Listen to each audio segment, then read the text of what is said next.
On Tuesday the 9th of March 2021, police officer Wayne Couzens was arrested in relation to the disappearance of Sarah Everard. The next day, her body was found in Ashford. Wayne Couzens had murdered her in cold blood. On the 13th of March, protesters held a vigil. What began as a night of mourning turned ugly with the appearance of the police. Multiple people were arrested. The Met believed that the vigil had become an anti-police protest. The police response to a serving officer killing a young woman was itself one of deep misogyny. Officers thought it was appropriate to arrest those mourning the death of someone who had been murdered by a police officer just days before. The High Court found that the Met had breached the rights of those who had attended the vigil.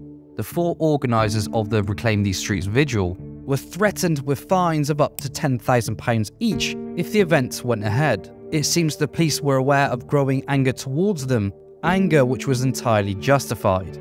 David Carrick, a Met police officer, was suspended in October 2021 after pleading guilty to 29 sexual offences, including 14 rape charges. Carrick was an armed police officer who had served in the Parliamentary and Diplomatic Protection Command.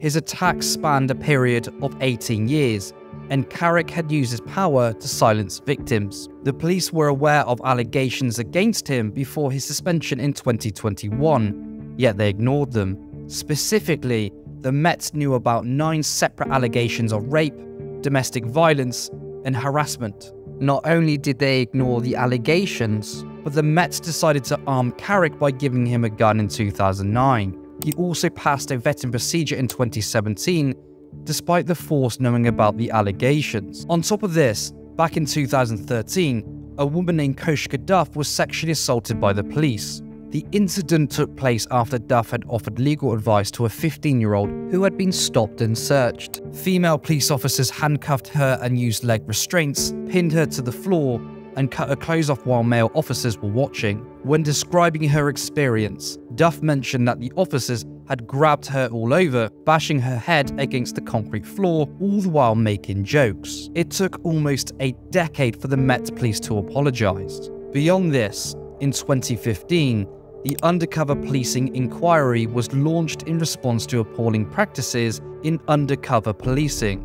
Part of the inquiry examined 139 officers who went undercover to spy on over 1,000 left-wing groups spanning 40 years.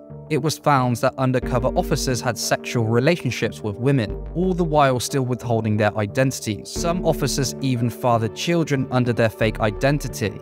The inquiry into what have become known as spy cops showed that these undercover officers engaged in these relationships due to a culture of endemic sexism within the Metropolitan Police. And it's not just women who are treated appallingly and violently by the Met Police, but young girls too. According to the BBC, 78 girls were strip searched in London police stations last year, of whom 32 were black or mixed race. On the 14th of March, the City of London and Hackney Safeguarding Children Partnership published its local child safeguarding practice review. The review found that officers had treated a black schoolgirl, referred to as Child Q, in a degrading manner.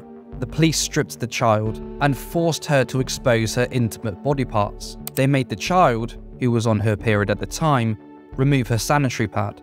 In the same month, the police also strip-searched a 15-year-old dual heritage autistic girl after they were notified that she had been self-harming. None of these are isolated incidents. A report written by government official Louise Casey finds the Met Police to be institutionally sexist. The 363-page report details disturbing stories of sexual assaults, usually covered up or downplayed, with 12% of women in the Met saying they had been harassed or attacked at work, and 1/3 experiencing sexism. Far from just being a few bad apples, the Met Police has proved to be an institution that promotes the dehumanization of women. Assault and murder are essentially permitted in the force, only for us to hear solemn words on the occasions when this is found out. Victims such as Sarah Everard are simply a natural product of the intensely misogynistic institution that is the Metropolitan Police.